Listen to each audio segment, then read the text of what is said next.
Hello friends, and welcome to a very optimistic spring episode of the Patron Show. I'm wearing shorts. I miss shorts so fucking much. I could wear shorts on Christmas Day in California and I can't do it here because I will freeze. But it's getting nice and bright now. It's just like, we're not gonna do the outside bit we did last time. That was overly optimistic, Esteban. In retrospect, I've watched it back, it was nowhere near warm.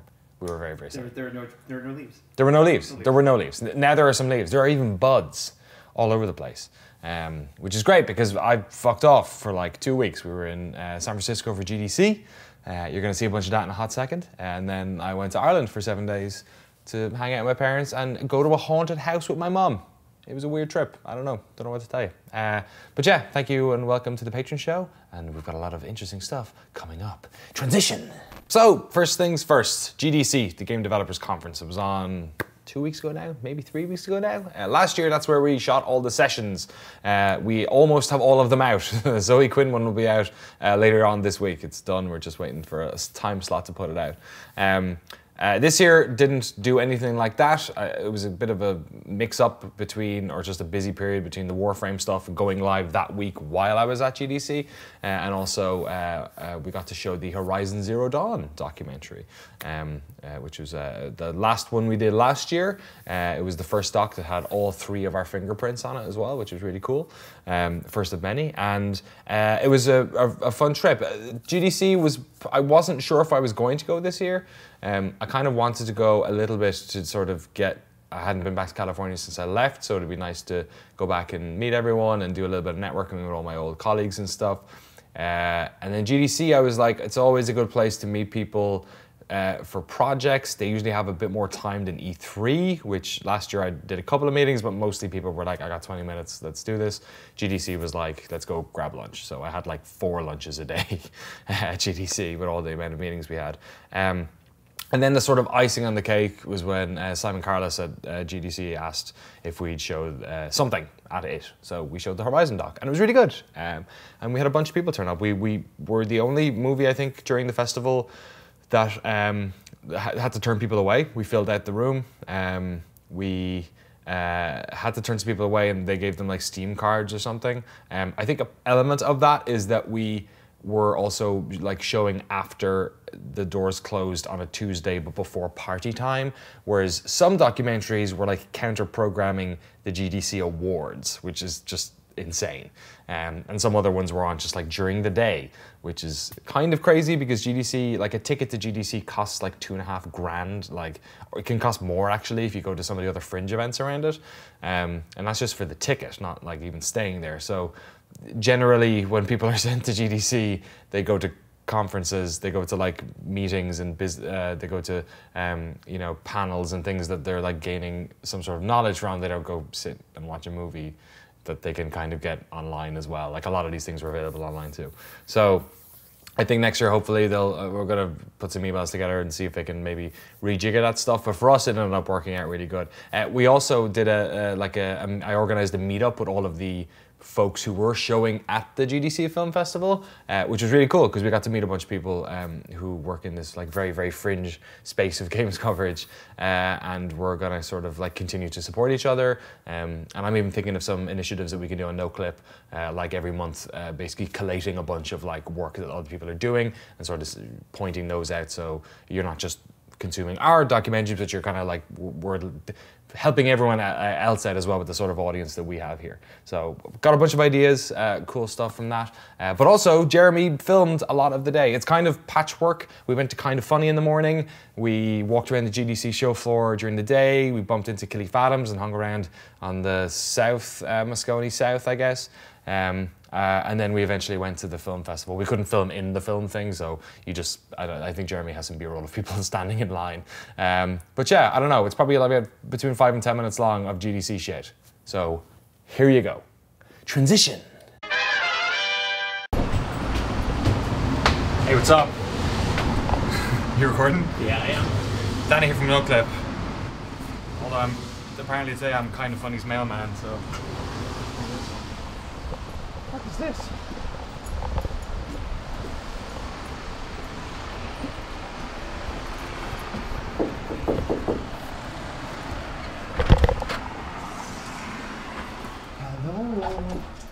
Hello, I got the mail.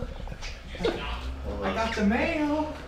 Look who's here, everybody. It's for Kinda Funny. The return. Read out your address. The return. Yeah, you don't do that. The return, ladies and gentlemen. Don't fucking try anything. I brought my own fucking camera. Why are you filming? He's filming. Everybody's filming. Yeah. Just in case I Look at these influencers. Look at all these influencers here filming. Scott Lowe, I haven't seen you in so long. At least it's not Marty. How you guys doing? Good, man. How are you? Have you met Jeremy before? I have not. Yeah, Andy. Jeremy. Nice to meet you, Jeremy. How's it going, man? How you doing, man? Good, man. How are you? Good to see You guys never met before? Yeah, no, we met. Yeah, What kind of yeah, an airplane right. a million years ago. Exactly. Watch your head.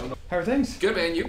Good. Yeah. Good to be. Fuck, it's weird being back and being like a tourist. Yeah. Like being an Staying in a outsider hotel, now. having Yeah. fun. Fucking nuts. I'm staying with, do you know Alexis Gajisa? He used to work, he's Giant Bomb. I don't think I did. 8 goddamn months from one Sean Twisters at tier 1.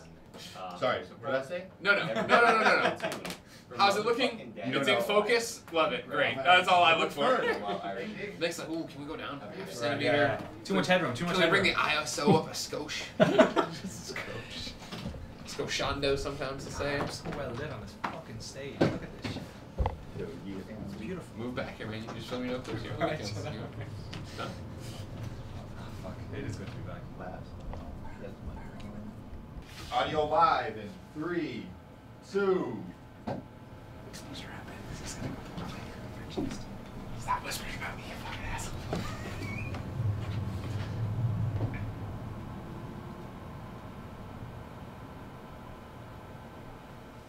What's up, everybody? Welcome to Kinda Funny Games Daily for Tuesday, March 20th, 2018. Over here, me Irish cream Danny O'Dwyer returning to Kinda Funny Games Daily. Happy St. Patrick's Day. Oh, my shillelagh. Top of the morning to you. Oh, hi there. Danny here, founder of Noclip. I never know what to put on these things. Like editor, like CEO always feels like a bit much. We're not like a publicly traded company. I don't know. Video dude. If you're watching this, you're a patron. Thank you so much for your patronage. We're here at GDC, Game Developers Conference. It's the Tuesday of GDC. It is bucketing raining outside.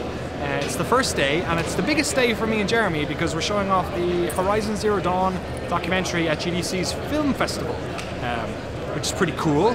We're not sure if anyone's going to turn up because, quite frankly, it's been available to watch for free for about 3 or 4 months. You will find out on this video journey with us because we're going to film as much as we can today. Unfortunately, the show floor isn't open yet, as you can see behind us. There's the Day of the Dev section, so we can check that out. But the coolest thing about GDC, which no one ever really covers, at least on the Games Press side, is the fact that there's a shitload of talks. Everything from the marketing side of games, game design, super, intricate, detailed stuff about coding and audio design, all that sort of stuff. And I like to, when I worked at GameSpot, we're just down the road, I used to spend, an afternoon here or there, try and see 1 or 2 of the talks. In fact, one of the best talks I saw a couple of years ago by Jim Crawford about mystery ended up being the sort of foundation for the Mystery in Games documentary we did last year. So we're kind of here doing the same thing today. Earlier this morning we went down to Kinda Funny to see Greg and the folks, check in on those. Here's some B-roll of that. Welcome back. And we were going to do a lot of filming out and about today, but it is fucking monsoon weather out here, which is great. Because that's what I wanted when I came to California for the first time in 6 months, was for it to be pissing raining. But we can't complain, it's fine. We're here at GDC, we welcome you along with us, and yeah, we're looking forward to the presentation, the premiere, if you can call it that, in like 4 or 5 hours time. So until then, we're going to drag you around and show you what it's like sort of attending as an attendee. We're not even media this year, so we probably shouldn't be filming this.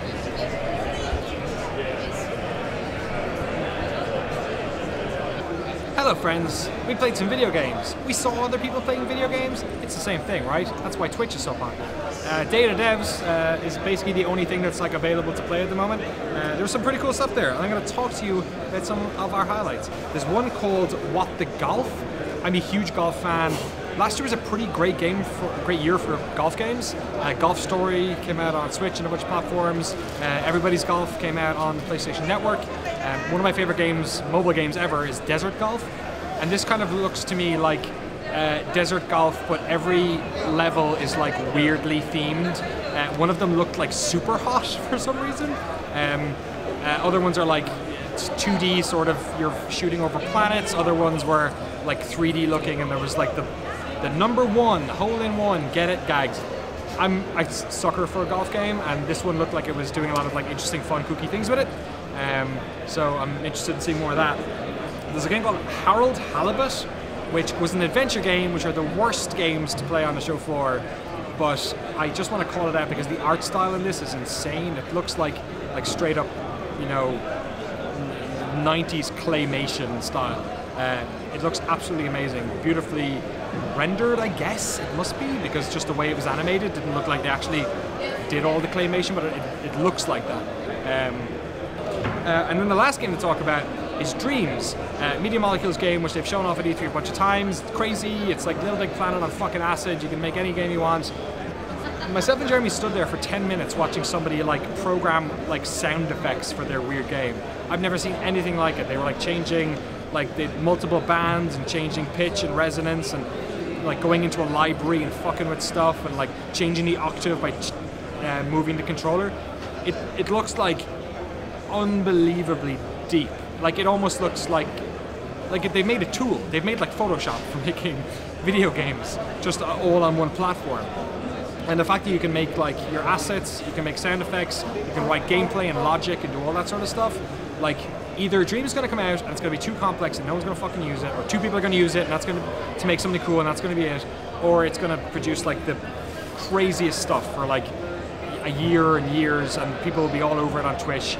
I could not stop watching it. I thought it was like, as a business, what we do is film people making games.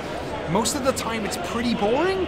I've never been so engrossed in somebody designing like rudimentary stuff for a video game in my life. That's pretty much all there is in terms of games to play here.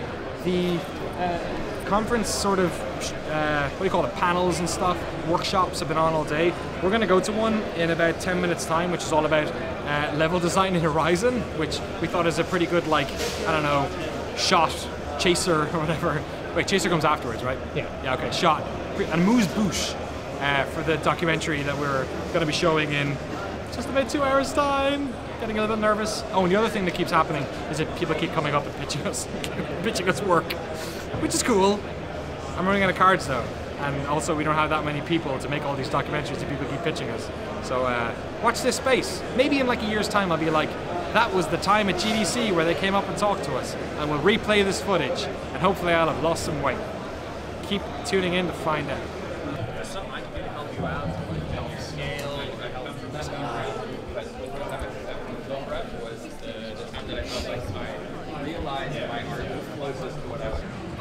Hi, I'm Danny, and I'm very well lit, thanks to the spotlights outside the North Hall here in the Moscone Centre. It stopped raining, so myself and Jeremy are hazarding going outside.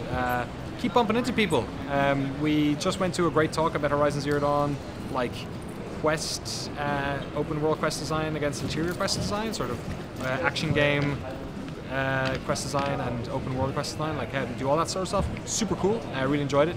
Sat down with Mike Bittle from Bittle Games, which was fun as well. Hadn't checked in with him in a while. I remember the first time I ever talked to him was like a couple of weeks after Thomas Was Alone came out, in a bar around the corner from the GameSpot UK office. So it's always cool to like meet up with people in the industry and be like, we're still working. It's okay. We're doing all right. We bumped into Greg Kasavin as well, who's of course from Supergiant Games. Also, if you're a big GameSpot nerd like me, he was the ex-editor of GameSpot for many years. Bumped into some people, David Ford from our Horizon doc actually, although he's left now, he works for another company. Apparently he left right after we did the interview, so hope it wasn't our fault. Our premiere is in like 90 minutes, I think, or yeah, 90 minutes we're going to be there. So I wanted to burn some time, so we might get some food or something, but we're going to hang out with Khalif Adams from Spawn On Me, who I think's been in a behind-the-scenes video on Noclip before, I think for like E3 or something.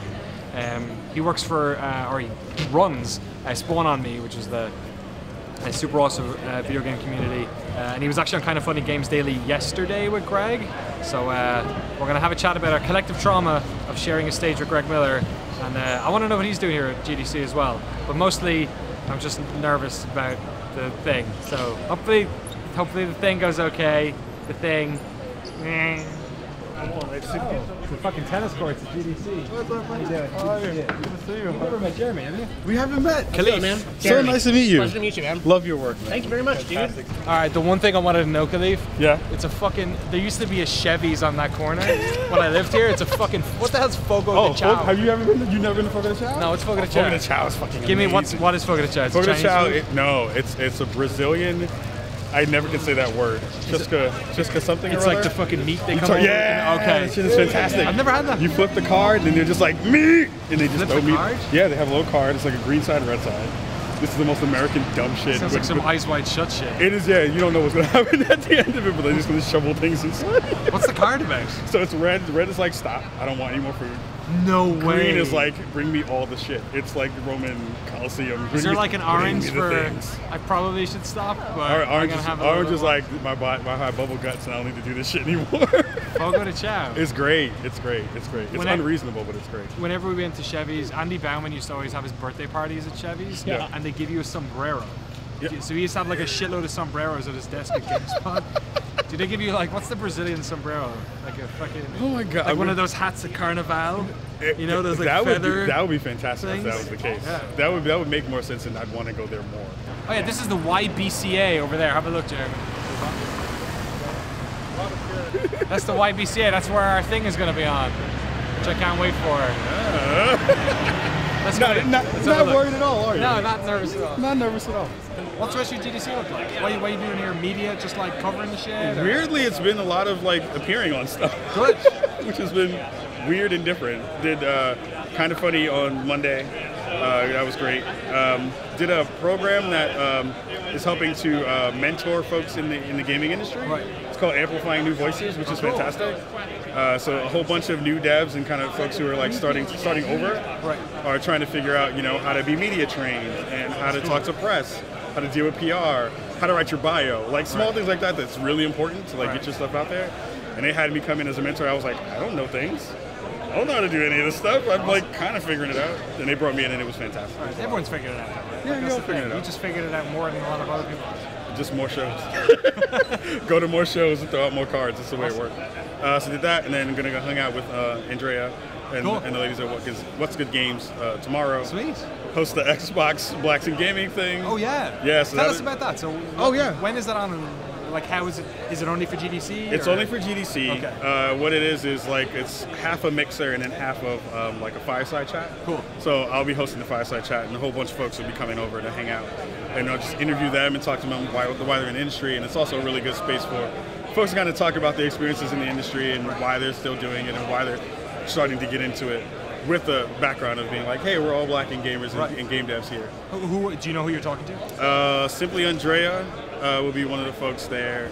Kishana L. Gray, who's a professor out in the Midwest. Cool. And they're doing a version.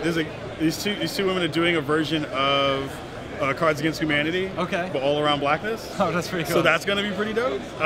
It's going to be a lot of fun. It's going to be a lot of fun. I love doing that event. So and you've done this before, right? I did it last year. Right. This year they're gonna film it, so I'm happy. Oh, cool. About it. Yeah. Do you know where it's going to be available? It'll probably be on their YouTube channel. Here's the link on screen right now. Xbox YouTube like and channel. subscribe.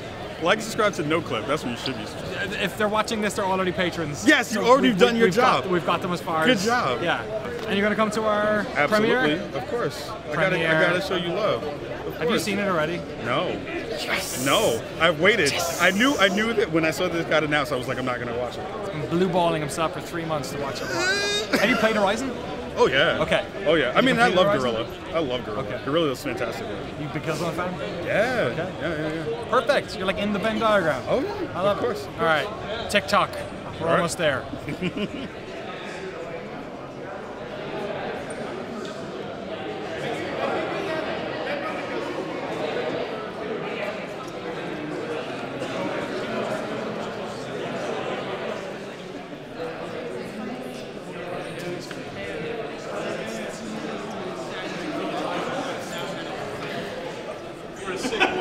Can you imagine that?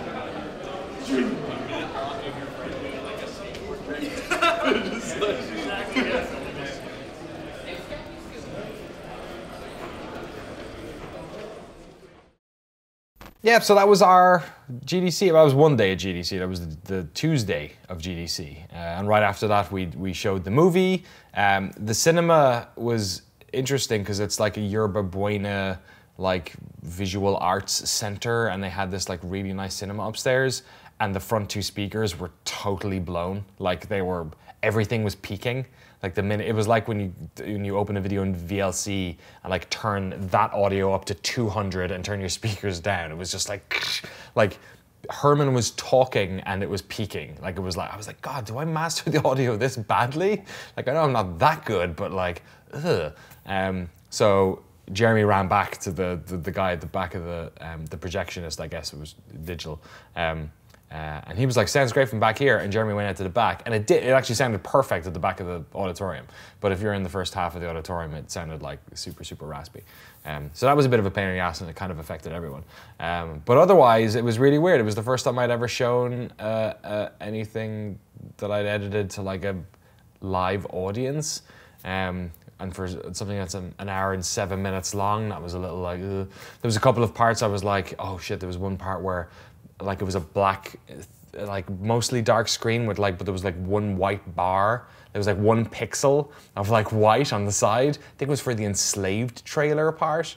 And it doesn't really matter when you're on a TV, on a screen, but you're in a fucking auditorium and it's like black and there's this one strip of white. It was just like, oh no. And there's another one, there's another one where like we pulled from some marketing material that had a thumbnail on it, which was like, or like a watermark, which was still there, which I never noticed, but now the watermark is 6 feet big. So it's like, ugh. So there was that. Obviously, like I only noticed the things that were wrong with it. But it was cool. People liked it. We did Q&A afterwards. It was a good mix. There was a lot of people who were like Noclip people. But then there was also some folks who didn't have a clue who we were or what we were doing, and asked a bunch of questions. And we met up with people afterwards and hung out with them after the showing in the pissing rain. But yeah, it was cool. I really enjoyed it. It was very fun to have it be critiqued by people who have faces and not just comments, you know. So I thought that was an informative process, and we'll probably do it again next year, I think. And maybe we'll try going to more film festivals if and when our stuff suits. Generally, our stuff is kind of short, so we made this one an hour long, one piece, because we knew the film festival was coming up, and we thought, oh, we'll get in, and also like I thought it would be a good sort of practice for me to do one long form thing. The Warframe doc was going to be another long form, and then like 2 weeks from the end, I realized, oh, this is definitely 2 videos. Like there's too much information in the first one. It's exhausting, and like people need to break after the first one. And it's been our most successful duo, I think, because the amount of views on both. We usually get a pretty high drop off on each one, which is kind of why also I front load a lot of the first parts of the videos, like the Doom series. Like that first one's really informative, and the second one's like kind of just about how to design the intro, and the third one is about like everything else. So the first one's really the video. So that's why we see like 1 million views, 500,000 views, 300,000 views. On the Warframe docs, they're really close. I think it's like 175 and then like 150 or something. They're like super, super close. And I think it's because they're very much 2 distinct stories. One of them is like DE, and the other one is Warframe, like the one that people ended up playing, not just the old stuff. So it's cool. Everything about this stuff is like a learning experience, and our next thing we've got planned, we've got a couple of things planned, is very much like sort of riffing off of a lot of the things we've learned from there. So yeah, it was cool to show it there. We didn't film anything else while we were there. We kind of half thought about squeezing in 1 or 2 things. I just ended up focusing on meetings, which worked out because we've got stuff planned for the latter half of this year now, which has directly come from that, some pretty cool big stuff, which is really cool. But we have other ideas about things that we're going to be developing, and that's what we'll talk about in the next segment, transition. We need to get one of those. On Giant Bomb, they started having Jan appear as like a cartoon head. Do you see this? Yeah. On our Professional Fridays? We need to get that for Esteban, who's just shaking his head every time I say transition. I wonder how many star wipes we'll get. Okay, so one thing. Previously, I've not talked about things until they've been out, and recently I've started talking about things a little bit before they're out. Like last month, we talked about the sessions and the extended interviews and stuff like that, and like they're coming out this week, but like they're not out. I'm feeling a little bit more relaxed about talking about stuff like as I'm thinking about them. And one thing I've been thinking about for a while, in some form or another, is a Noclip podcast, but not just what we're doing at the moment, which is Noclip Pirate Radio, which is basically an interview dump truck for all the extended interviews. I literally export an MP3 without the motion graphics on it, and then it's up on that thing. I'm actually behind one, I think. Actually, now that I think about it, from one of the sessions. But doing something a bit more polished, in like doing the way we polish stuff on video, but in some sort of audio thing. And myself and Esteban talked about doing like maybe just like a general chatty thing in terms of a podcast. Now I'm thinking that's more of a live streamy thing. But what I have an idea for the podcast is that, and this kind of came from GDC, which is that we kept getting pitched by people. There were people walking up to me in the conference with business cards from companies being like, we're a thing. Do you want to talk about this? Here, let's talk about it on email. And most of last week was spent basically responding to people about that sort of stuff. And we just don't have the bandwidth to do a lot of it. We don't have the funds to do all of that stuff either. It's been great being able to look at, because the financial year just finished, and we now have our first full financial year data that I can look at, because the first 6 months were kind of skewed a little bit with the way that the initial funding happened, and also it's just not like long enough of a cycle to step back and take a look at. And I can see the months where we basically broke even were the months where we did multiple big long trips. So I want to do everything all the time, but I'm realizing that like we can keep doing our peaks and we can supplement some of those with like smaller stories. And we did a good job of that the first half of last year with the indie stuff, because that stuff was like relatively inexpensive because most of it was around San Francisco. And we do have options here with that. I mean, like Bethesda are close enough, but like who fucking knows if they'll want to do that sort of stuff. I don't know.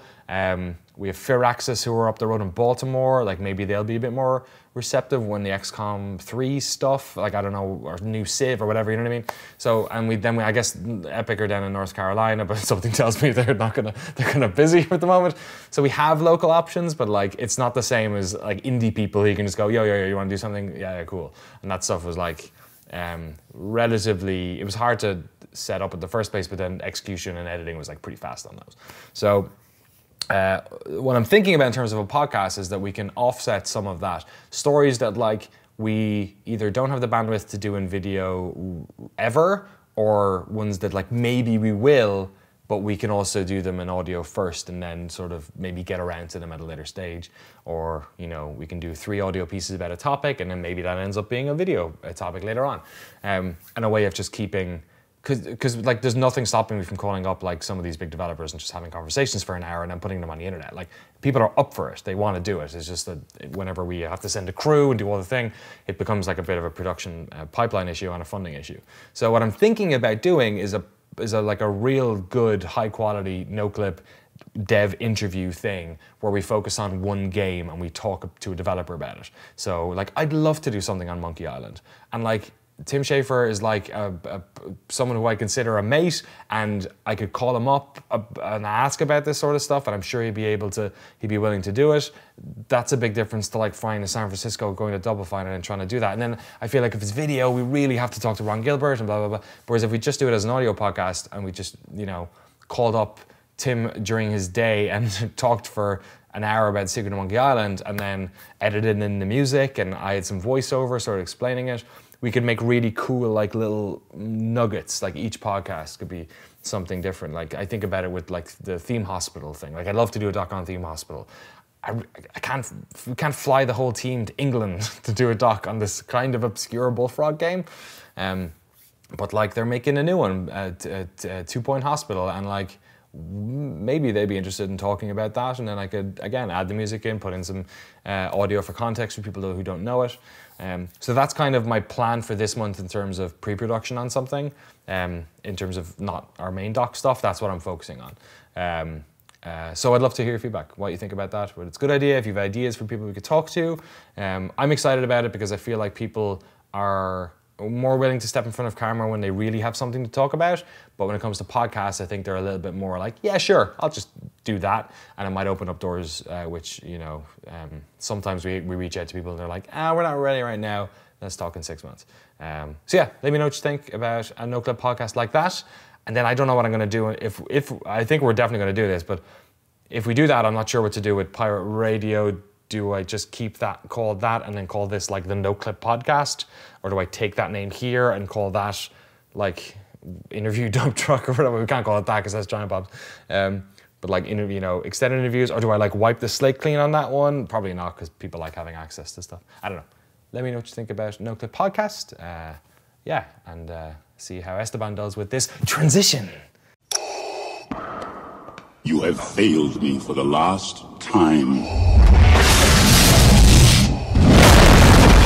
This game is unabashedly unique in terms of, like, just let's talk about it visually even, or just in lore or anything like that. In an era in which games are increasingly more and more sort of, they share commonality. Do you think that's to Warframe's advantage? The fact that there is this sort of like, you guys have your own language. It's almost like I feel like it's like goths in high school, right? Where like you have this like terminology you all share, and you have this like subculture, I guess it is probably, right? Totally. And people have to get into it, but once they're into it, then they're kind of in. Is that, do you think within the community, do you think that's like a strength for you guys? I think so. I think it's a weird organic sci-fi world that is distinct to Warframe. Like that's it, and that art style definitely was the original draw for people to check it out, and it has been the reason that a lot of people stick around, because yes, like the actual gameplay loops and the you know, you can call it the grind derogatory or not, but the grind feels good, at least for, you know, for me, so, and a lot of people that play. But that art style and the wrapping that it's in, and the uniqueness of each character and the level of customization of those characters, like these things are weird, and they are good weird. And even down to like vocabulary that's used. Like, yes. You don't just use the word like cat for your like cat-looking No, alien it cats. could not be a cat. Right. It's a kavad, of course. That's one thing that we've like tried. Like, there is no internal gospel of Warframe, but if there was, one version of it would have the entry of give everything a Warframe name. Right. And you can kind of see how that happened over time. Like early on, we had, you know, one of our amazing programmers naming our weapons. Like the sniper was just called the Snipetron, and it still is. Like that's still in game. But now you see like names that are appropriate for each faction, and you know, like the Corpus names are Plasmor and like really sort of techie sounding, and then the Grineer ones are like the Stubba and the Stug, and like just like more visceral sounding. And that was an evolved language dialect over time. But in terms of stuff we filmed some stuff. Like 2 weeks ago, I think it was. Was it about that? Yeah, myself and Esteban went to Harper's Ferry, West Virginia, not even Harper's Ferry, outside of Harper's Ferry, to talk to the folks at AbleGamers. They had their, I guess, yearly, it's either an AGM or it was kind of like a training thing where they got a bunch of their collaborators and folks who work at AbleGamers, because they're scattered across the United States. And England, actually. One of the guys we interviewed was Oxford, I think. Yeah, I think it was Oxford. They came together and they were kind of doing workshops and things like that in their humble offices in West Virginia. And we interviewed a bunch of them. We interviewed, I think, like 5 or 6 people connected with it. We didn't interview everyone, 5, I think. We didn't interview everyone that we want. We're going to go back and interview more people there. We're also going to probably visit Steve. You know, he is the trending gamer loser of last year, and as a former trending gamer loser, I feel like we have a deep connection. We're gonna talk to him at some stage. I believe a tree fell on his house recently. He was tweeting about it. Steve, I hope your house is okay. We'll wait till you fix your house, and then we'll come up and chat again.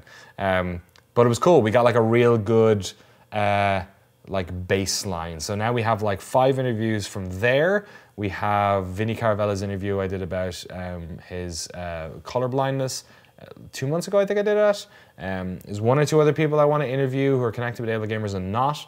And then we basically have the makings of a documentary all about accessibility in games. So it's funny. It's the type of thing where we could probably put something out now, a little bit like smaller thing. But we're collecting so much like really good interviews, and they're like short enough that I'm not worried about getting completely buried in the rushes. But it's cool. I think this is a project we're going to keep like poking away at over the next couple of months and get out at some stage. To me, this feels like a sort of a post E3, like a July, August kind of thing. Or maybe a little bit later if we get some other stuff involved, I'm not really sure. We've got other projects rolling as well that we can't talk about, which you'll hear about next while. But this is a really like important, fun project that kind of reminds me a bit of the Rediscovering Mysteries doc, where it's like not just about one person, it's like it's a real broad thing and we're pulling from different people. Yeah, so I guess we'll put up some footage of one of the interviews. I don't know which one. There was a lot of really good ones actually. Yeah, they were really good. Yeah, so check that one out. Don't do it. Don't do it. Don't do it. There's nothing stopping you from cutting right now, before I do it. We were talking about, you know, the sort of visibility aspects, right? That there are some disabilities that are more obvious to sort of the average person on the street than others, I suppose. Can you speak to like the different, like with that research, are there other things that people don't really consider that can be barriers to entry when it comes to games? You talked about color blindness as one of them. Absolutely. Things like that. Is there other like types of disabilities that we sort of don't really, perhaps, you know, the average person does not really have visibility on? Absolutely. You know, one common thing is you know, gore, right, in games, right? A lot of people, like me, I turn on gore. And, you know, I actually had a point where, you know, I was streaming, I was talking to, you know, the viewers, my community, and my friends, and I was like, who would want to turn off gore? Like, gore is awesome. You know, I'm an adult, rated M for mature, I want the gore. But there are people that are living with PTSD, people that are living with anxiety. You see somebody, you know, getting impaled by a sword and blood spewing out, that could trigger something. That could set you back months, years in terms of therapy. You know, and people don't realize that those things sometimes have physical manifestations as well. Like when, you know, veterans, when they're in, you know, they're in the midst of an episode, you know, they've been put back into something that triggers that PTSD. Sometimes that results in immobilization of certain limbs. That can happen, you know, where, you know, let's say, I don't know, your arm got hurt in you know, some sort of, you know, altercation, you know, on the battlefield, let's say. And when you're experiencing these episodes, it messes with how your hand works. Maybe you get hand cramps. Maybe you need something like remappable controls, so you don't get hand cramps in this hand anymore. You can maybe switch the dominant or more used controls to another hand. Things like that. People don't see those small things, you know? Schizophrenia, right? That's actually where I used to work with, before I joined up with AbleGamers, I used to work with the schizophrenia clinic. And there's a whole range of symptoms that are derived from taking things like antipsychotics, right? One of the symptoms is tardive dyskinesia, and that affects your movement, that affects your ability for your body to multitask and do multiple things at once. You can get tremors. Those type of things affect how you handle a controller, something that we all use. Questions and answers time. I wish we had Noclip cups, glasses. We'll come to that later. Thanks so much for all the questions. Here are my answers. Also, thanks to all the very kind messages I got. I put up a blog post a couple of days ago, kind of talking a little bit about kind of rough seasonal affective disorder, general depression cycle that I feel every year being compounded by moving to a place which literally turns into S-log for like fucking 3 months of the year. All of the color just fucking seeps away.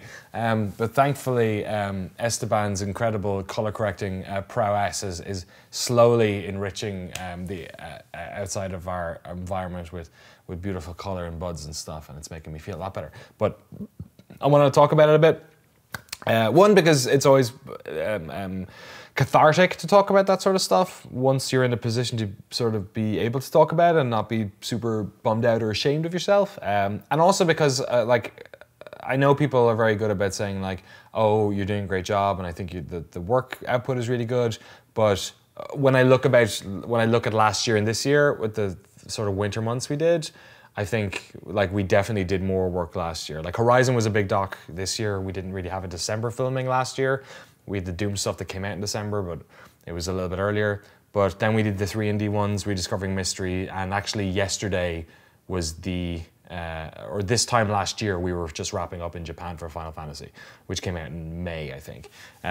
So I do feel like I kind of slowed down a little bit. I kind of felt like I needed to. I went down to like 3rd or 4th gear a bit. And I'm kind of back up into 5th now, and I'm kind of happy at this level. I'm going to try and not burn myself out too much. But if you're interested and you missed it at all, there's a blog post up kind of about how I'm feeling and how I'm feeling now and whatnot. But I just wanted to mention it only to say thank you so much to everyone who sent DMs, and in the comments and that thing were absolutely lovely. I had people in the industry reach out as well, like some sort of big names and people we'd worked with in the past you might have seen in old documentaries and things like that, who were really, really kind, and people we're going to look forward to working with in the future. So I just want to say thank you to everyone else for that sort of stuff. And there was a couple of Q&A stuff that was kind of about that I've kind of just left out because I don't want to harp on it too much. But yeah, thank you so much. I really appreciate it. And I am feeling a lot better, and I'm going to try and keep the upward momentum, and hopefully you'll also see it in the work as well. But anyway, to the questions. The first one from Ryan Blushke. Maybe Blushk, I don't know. It's a beautiful name though. I'm wondering what the reaction from the various studios you have worked with is like after you publish a documentary. Have you remained in contact with any of them post-interview? Yeah, it feels, I don't know, like whenever we meet anyone who we interviewed, there's always like a smile and there's like some sort of bond, and it's interesting because most of the time we have not met these people since before the doc was even started editing. So they didn't fucking know what it was going to look like. So they're like, when they did the interview, then they spent like a month being like, hope I didn't fuck up. And then when they see the doc, they're like, ah. So I think they're like really grateful that you didn't like totally fuck them. Which is obviously good. But you bump into people all the time. We bumped into David Ford, who was the one of the 2 Americans who was flown in to work with Gorilla on the Horizon doc. He was the lead quest guy, not the writer, which was John Gonzalez. I bumped into him and I was like, oh, how you doing? You're back over here. And he was like, yeah, I moved here. And I was like, what? And he was like, yeah, I kind of left Gorilla right after we did the interview, actually. I kind of just like pretty soon after that, I handed him in my notice and came back to the States, and he's working, I won't say where, it's probably public, but he's working somewhere in America now, and he moved his family back, and he's into like another big exciting project, the same way he kind of did there. So like, that's an example. I mean, Hugo Martin, we interviewed Hugo and Marty Stratton again. We talked to those guys afterwards, and we had a good rapport there. I mean, Jim Crawford, whenever I bump into him, we have a chat. We meet a lot of the PR people that we worked with, like Ash Thurkel, who did all the stuff for us with Final Fantasy, for instance. Aram Jabari at Sony for the Horizon stuff. There's a lot of like Douglas Perry for the Warframe stuff. I bumped into Rebecca Ford from the Warframe doc at GDC the day after the second one went live, I think. And she would like give me a big hug and was like, it was really good and all that sort of stuff. All the guys from CD Projekt, they came over for the GDC last year and this year, and I saw a bunch of that. I had lunch with one of the guys, the PR guy from there. A lot of these people are like, I don't know, like whenever you go to events and see them, it's very much like, I guess when I worked at GameSpot, we saw a lot of people all the time, whereas now when I go to these events, it's like, oh, it's the one time I get to see everyone. So you're constantly bumping into them, especially at something like GDC, which is like a big, it's like a big show, but it's not really a crazy big show. So you just bump into like folks who you haven't seen since that. Like I bumped into Nick Chester was sitting at the front of he's like the lead PR for Epic working on Fortnite. And I bumped into him at, he was sitting in front of like the Fortnite booth with like all of these people, and he's like on his fucking iPad or laptop or something doing some work. I just tapped him on the shoulder and I was like, just want to say, you're probably really busy, but like, fucking well done and everything's going on and it's crazy. And he was very kind about some of the docs we just done and all that sort of stuff. And the last time I'd seen him was at E3 last year when he had like the Fortnite booth upstairs with like nobody, like it was like a closed off booth. It wasn't on the show floor. And like we met and chatted about a bunch of stuff. But like in that period of time, that game has gone from like something, this like kind of punchline for video games has now turned into like the fucking biggest thing since sliced bread. So that's why it's always fun to meet these people, because like so much has always happened in between as well. So yeah, we keep in contact with a lot of these people. The ultimate thing is that like these people will continue to make games and will continue to be relevant and have things to talk about. I bumped into Teresa Duringer walking around, who says that people still come up to her and say that they really love that GDC session. And like we'll come around and talk to these people again in the future. You know what I mean? Like I wonder what John Blow will work on next. I wonder what Guerrilla will work on next, or CD Projekt, right? Like there's games that are coming down the pipeline.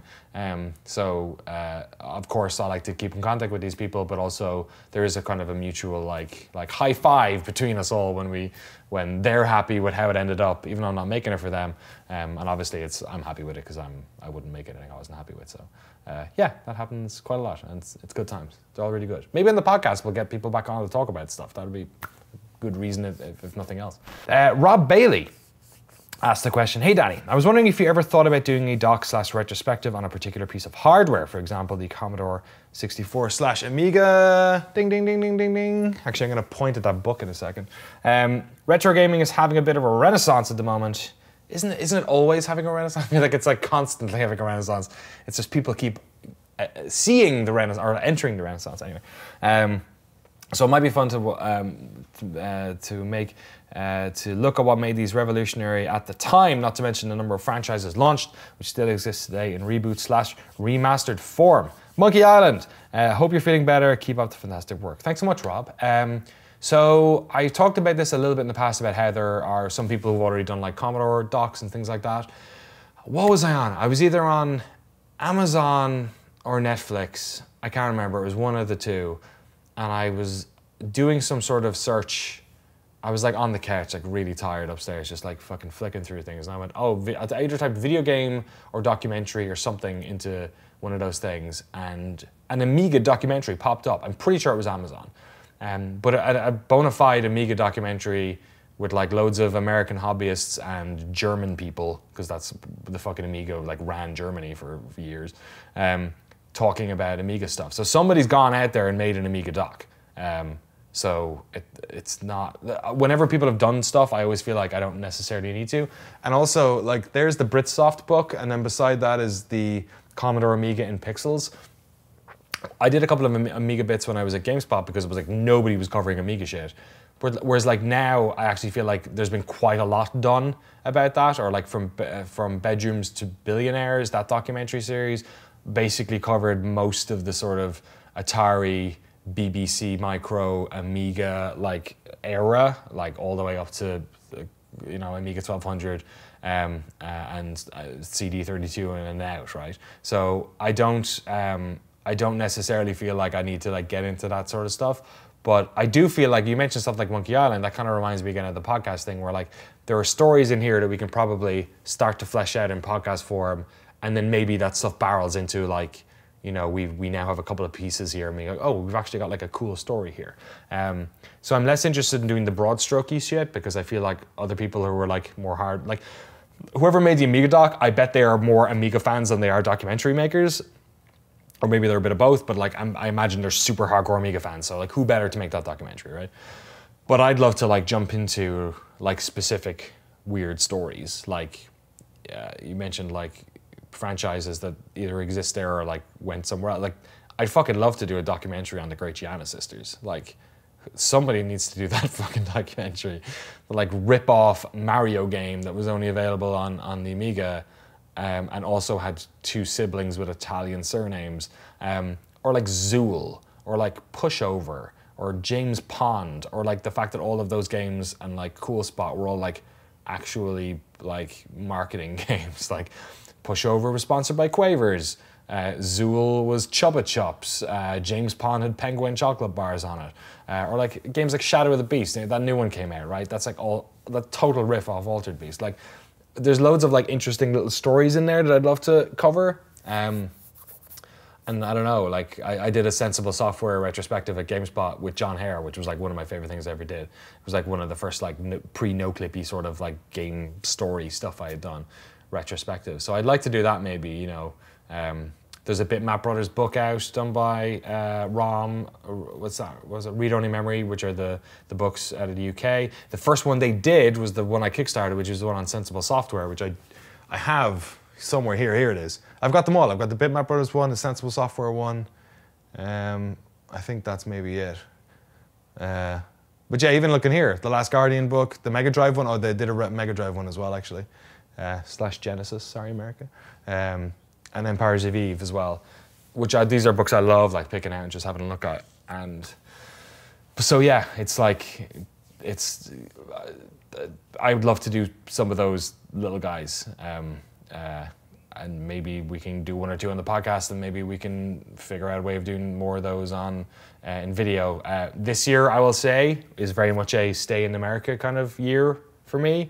Next year is where I'm planning a lot of the international stuff again. Like Japan, I'm pretty sure I want to go to in 2019. And I also want to do a UK one, because we've never done a UK filming yet. And that's where my brain goes with the Amiga stuff, is like immediately I go, okay, we'll do that weird shit, the theme hospital stuff, maybe that type of stuff next year. But yeah, always thinking about that sort of stuff. And we do have stuff in the works as well. I hate the fact that we can't talk about it right now, because it just sounds like I'm butting my way through this, but there will be some cool, weird stuff coming down the pipeline as well. Brandon Kagan, our good friend, asked the questions. I hope you're doing well. In light of your recent blog post, while I was sad to hear you haven't had a good go of things the last few months, I'm happy to hear you are feeling better. So I wanted to know, is being more open about what you're dealing with from a surface level, of course, something you'll continue to do? I only ask because you have a wonderful support structure, and I'm sure if you need a little pick-me-up, many, myself included, would be more than happy to provide a little boost to your day. Regardless, while I always look forward to what you have coming next, I hope you find a healthy balance first and foremost. Thanks so much, Brandon. I would love to, there's this weird thing, right, where growth on Patreon is a weird thing. I like doing the Patron Show because it condenses a lot of stuff we could do in like 12 posts into kind of one for a lot of people. I don't tend to do a lot of posts because I feel like people who are on Patreon, this might be accurate, but like I support a lot of patrons, right?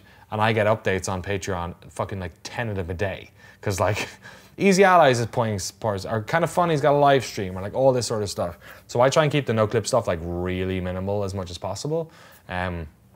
Some people would say that's a negative thing to do because maybe you're not engaging with people as much. But then some of the data that I see is whenever we post stuff, we tend to get more people deleting their pledges directly after posting stuff. So there's this weird like economy of usefulness that I really don't know about. I know people can like unsubscribe from the updates, but like whoever does that, like some people do that, but like I've like 40 emails a day from people that I just delete as spam that I could probably just unsubscribe from and I never fucking do, right?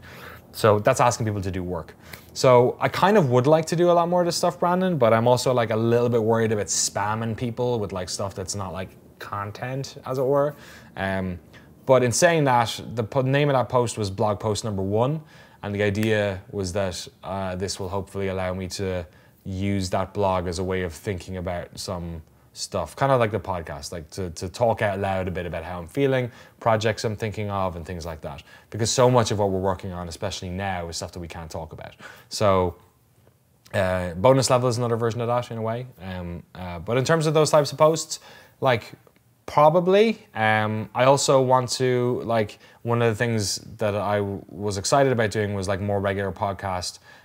From here, maybe myself and Esteban just riffing. With the new podcast idea, I kind of feel like that's like overriding that, but I want to set up, the other thing that I'm working at is like setting up the streaming timetable. I'm also kind of like looking at rebranding the Daniel Dwyer Twitch channel as a no-clip Twitch channel, and maybe getting the docs up there and running stuff and having premieres and doing things like that. So that to me might scratch that itch a bit, where we're doing like updates, or we're doing like live Q&As, or we're doing like Patreon only live streams, although we can't do that on Twitch, unfortunately. So that sort of like moment to moment interfacing, I definitely feel like we've missed out on, like, except for Twitter is the only place that I'm like that. And we've so much stuff to talk about all the time, that I think I'm gonna do it, but I'm not sure if Patreon posts are the way to go. So let me know if you think this stuff is like, too many posts is annoying. If you like, if you're the type of person who likes whenever they see Noclip pop up in their inbox, they know it's worthwhile, or whether they'd be happy getting stuff that maybe isn't as, important high production stuff. Let me know in the comments below. Thanks so much. Next question, it's from Robert. Robert Dunphy. Someone's Irish, or has some Irish blood in them. While your love of games comes through very clearly, say you suddenly had a month that you didn't need to worry about earning or making anything, just a month to chill and play whatever you want, what games do you play? I kind of feel like I had those months. I feel like January and February were kind of those months, because we were idling a bit, waiting for the Warframe doc to come together. And Jeremy did basically most of the sessions, he edited them, and I was working on bonus level, but I was kind of conceptualizing it, so it wasn't so much like in the weeds of the editing, which I'm usually in. And I just played PUBG the whole fucking time. I love that game so much. I play PUBG because I was playing with my mates back home, and because they kept adding stuff, and because I needed to get good at first person and all this sort of stuff. But if I had like, if I could just do whatever the fuck I wanted, I feel like I've been on this riff recently where I want to go back and play like Oblivion and Fallout, but like I kind of want to restart Fallout 4 because I don't think I gave it enough of a shake first time around. I want to get into like a big open worldy thing that like has consequence, because I've been playing Far Cry 5 with my wife, and like that's fun, but that's just like the shooting gallery, whatever kind of thing. And then there's like stuff like The Witcher, which is like way more involving, and I'm not really in the mood for that either. But what I like about the Fallout games and Oblivion games is that you can kind of like go in and like be an actor within that world and have some sort of like, effect on it in a much more literal way than you do in like Far Cry, or in a much less just killing people way, while also not having the sort of like narrative fucking like tsunami of a Witcher experience as well. So I think those. I've been really thinking about hooking up a bunch of this stuff as well and getting into, I'm on a real PlayStation 1 kick at the moment. I've been like listening to a lot of the Wipeout 2097 soundtrack and looking up games like Overboard or Shipwrecked, it was called in North America. Games like that. And apparently in the like collector world right now, that's the next like place to be. Like if you go to cart stores, or even you go to Akihabara now, it's just like everything's like inflated again, like all the Super NES, NES, N64 stuff now. So the next like sort of level that they're at now, they're saying is like PS1 and then PS2 games. Like now's the time to buy into that sort of market, because they're like super cheap and disposable jewel cases, but like give it another 5 years, all those people will have more, that'll be the next like disposable income bubble or whatever. So yeah, I'd probably play a bunch of those games as well, although the loading times would fucking kill me, because we just don't have loading times like we had. That's why I don't play the Amiga all the time. Jesus Christ, I want to play Street Fighter on Amiga, I got to put in 4 discs before I can pick the characters. It's just like, and then it's like, oh my god, the slowdown in that game. I watched some videos of it recently. Blanca jumped and it was like, fucking frame rate, man. Yeah, I've seen it. Oh, it's real rough. I think his electricity thing as well fucks with the frame rate, but you kind of can't notice because it's like, so it kind of looks like it's already framing out or whatever. Right, but it's you weird. could definitely tell. Yeah, I could definitely tell. Yeah, you could probably, I didn't know anything on Street Fighter, so I'm like, oh, there's a really good show. What is it? Is it Port Center or something? On FilmJoy, which is Mikey Newman's YouTube channel. He has a Patreon as well. There's this guy, I forget his name, who does all the gaming stuff. They started it when he started his Patreon. He had Movies with Mikey, which is basically him riffing off of movies, right? It's kind of like bonus level for movies, right? It's just like him giving explanations about movie stuff. Mikey used to work for Gearbox on Borderlands and stuff like that. He's kind of like a name within games coverage now. But he does his movie stuff. But he had this show from this other guy. They started a gaming channel alongside of it, and they ended up closing those channels and then just amalgamating the sort of the cream of the crop into FilmJoy. And on FilmJoy, there is this show, and I think it's called Port Center, where this guy from the UK, I forget his name, I feel really bad, he's really funny and he's really good writer. He basically does like breakdowns of ports for games that came out, and he did one on Street Fighter 2, and he did a side-by-side with the Amiga version and the other ones, and I was like, fuck. Like, I had no idea. Yeah. I only mentioned it because it's a really good show, so yeah, I'll figure out a way of sticking it in the in the notes underneath this video or something, because it's definitely worth checking out. Anyway, I think we answered the question there. Maybe, I don't know, I'm not quite sure. Our good friend Kyle Disange. Disanjh. What do you reckon? Disange, yeah? Kyle Disange. Hey, what's up, Kyle? Hey. I was wondering how you plan out things like bonus level and when we'd see another. Is it more of when you have some time in between docs or editing that you just feel like shifting for a bit, or is it something you have scheduled for yourself at certain times? Keep up the awesome work, dude. Thanks so much. It's a bit of both.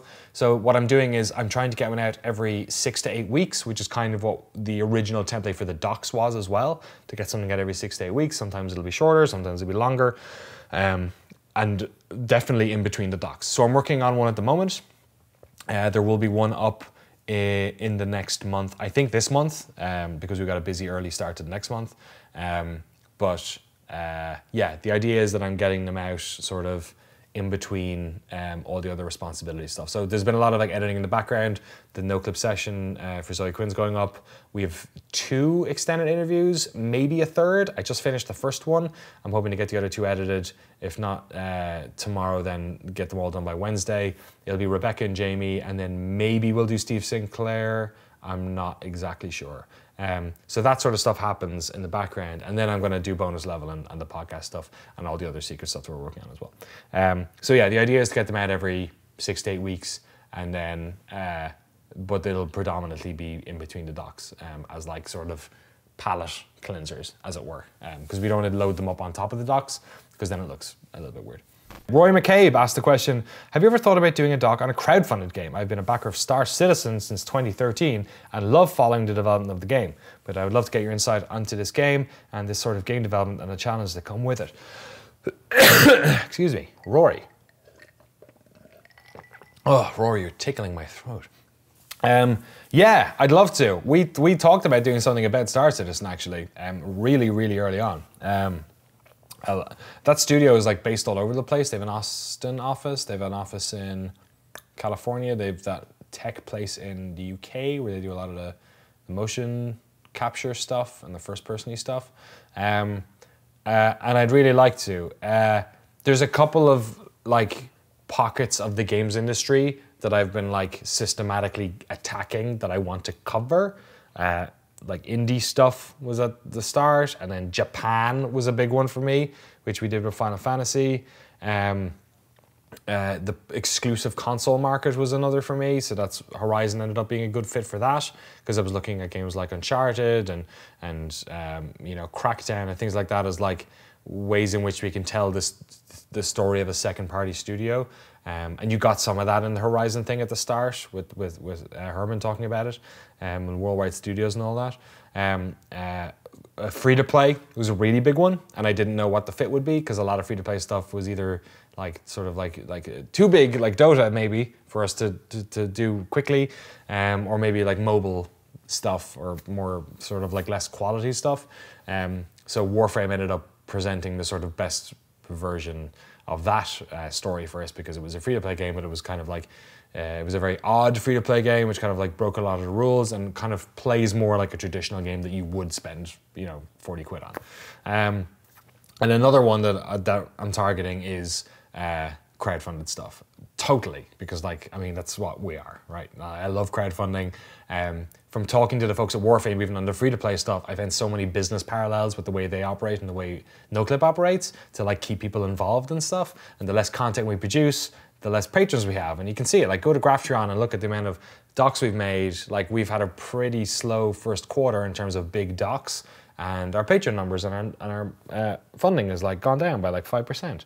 So like I see that very clearly with that model, and I'm also interested from business perspective on how crowdfunding works as opposed to free to play for those types of games too. Star Citizen ended up maybe not being the best match because, again, to tell that story, you kind of need to fly to at least 3 different studios. I think they have like 5 working on it. It's a really big story. It's a long story, and it's kind of a story that's still in play, and it's hard to like get people to talk about in any way that's not them pitching the game. To me, a really good Star Citizen doc would be either one that was getting filmed constantly throughout it, or one that once the game is out or something catastrophic happened, looked back on it properly. So maybe we can do that one. We can't afford to do the long thing. When I say can't afford, it's like it's part of it's money, a lot of it's time and creative energy, because there's so many other things we could be doing while we're doing that. But yeah, in terms of the broad question of whether or not we'll do something on crowdfunding, absolutely. And there's a couple of ones that are already sort of talking to people as well, so watch this space.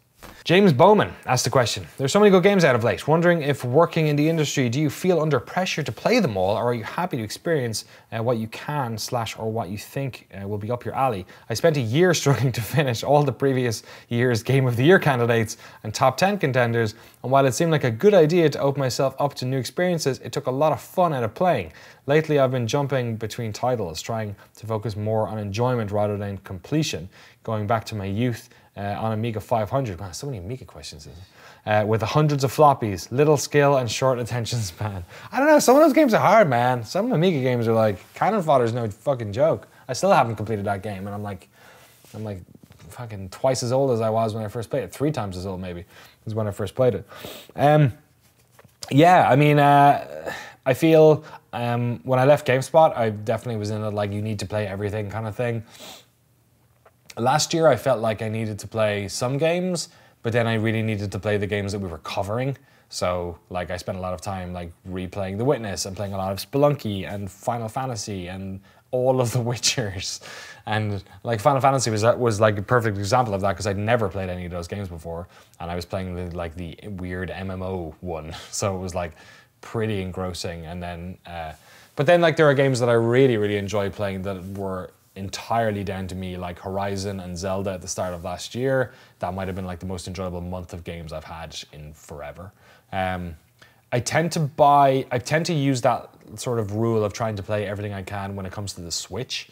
We did a lot of flying last month, and I'm flying again off to a wedding this weekend, and that I play almost the entire flight now at this stage, and I bounce between playing games that I know I should complete, like Night in the Woods, and then just playing FIFA, because I'm just like, fucking, I'm gonna win the World Cup with Ireland again on amateur mode. You know, it's like doing stuff like that. Recently, I've been trying to play games that I only care about playing, so I played a bunch of Burnout Paradise, because that whole thing came out, and that's a whole fucking brilliant game still. Yeah, I'm unrelenting in my absolute love of PlayerUnknown's Battlegrounds. And yeah, Far Cry with my wife, which has been fun, although she's miles ahead of me because she's just playing on her own when I'm working. She's like, any R&R time she has, she's jumping into Far Cry, shooting people and getting dogs and fucking bears called Cheeseburger and all this sort of stuff. Yeah, she's like super into the Ubisoft formula games. I don't know, she'd never played a first-person shooter before, and then I gave her Far Cry 4, I think. No, it was Primal, and she really liked that. And then she was like, I like the format of like you just do the things, and I was like, oh, you should play Assassin's Creed. That's made by the same people or same company. So she's played a bunch of. She completed Origins as well. So she's actually played more games this year than I have, I think, at this stage. Certainly completed them, but I've got like almost 300 hours in PUBG. So, and the last question from Dan Longman. We sometimes call Hero Longman. He does that cat thing where they lie with like their legs out the way. Oh really? Yeah. So he's just like. So his paws like that, and then his like arse is there, but his legs are out at the bottom. Yeah, Longman. Yeah, sorry, Dan. Hey Danny. Hi Dan. Hope you're doing well. Thanks so much for everything, dude. I bet it was awesome to hang out with Steven. Any new merch coming? It was fun to hang out with Steve. Steve's a cool guy. That was AbleGamers, Steve Spawn. Any new merch coming? Fuck man, I wish we could get like glasses. How's that sound? Sound good? It sounds like a glass. It Sounds sounds like like glass? if you were demonstrating HD Rumble. Oh, really? It sound like this. How many ice cubes are in the glass? I don't know, pay $40 to find out. It's like fucking 12. They're just ice shards. I'd love to do glasses like this, but we're sort of at the mercy of the printable store and what they want to put up. So they put up a couple of new items up, but it's mostly clothing things again. I think we're probably going to release a bonus level shirt with that graphic on it. And then the big thing that I'm still trying to do is get some of the artwork that we had made done as posters that people can get printed up. But I want to be super cost effective on that, like not charge people a mile in the leg. Because there's like two ways you can go. You can like do like canvas prints and like glossy prints, which are like, ooh, fancy. And you buy like I have posters in the house that I bought for like $70, right? And then you get a frame for them and they look beautiful, like a beautiful piece of art. Whereas I want to also, what I mostly want to do is not that. I want to do like you pay $5 and you get a piece of art you can stick up on your fucking wall. So yeah, that involves like just a lot of reformatting some of the pictures because like the horizon pick is like that aspect ratio, and then like Arahax triptychs for Doom are like that. There's like 3 of them. So like how do we do that? The Rocket League one as well is kind of like around there. So. I think there's a thirst for that. I'm not even sure if there's a thirst for that stuff, but we'll definitely do a bonus level shirt. Yeah, we'll get a couple of other stuff out, but I think you're probably looking at like next month for all that goodness. And that's it. That's this month's Patron Show. Happy April to all of you. This one coming a little bit later than usual, right in the middle. It's an exciting month coming up. Next couple of days, actually, you're going to start seeing a bunch of stuff popping up on both the Noclip channel, and if you're one of our $10 patrons, then you've got early access to a bunch of this stuff too.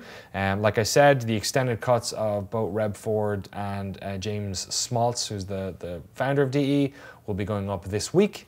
Our Zoe Quinn session as well is going up this week. Actually, maybe Reb and Zoe going up this week, and maybe James on Sunday. We'll see. I'll spread them out a little bit for the YouTube folks. And then we might have Steve as well, depending on if there's a thirst for that as well. We don't want to overload it necessarily.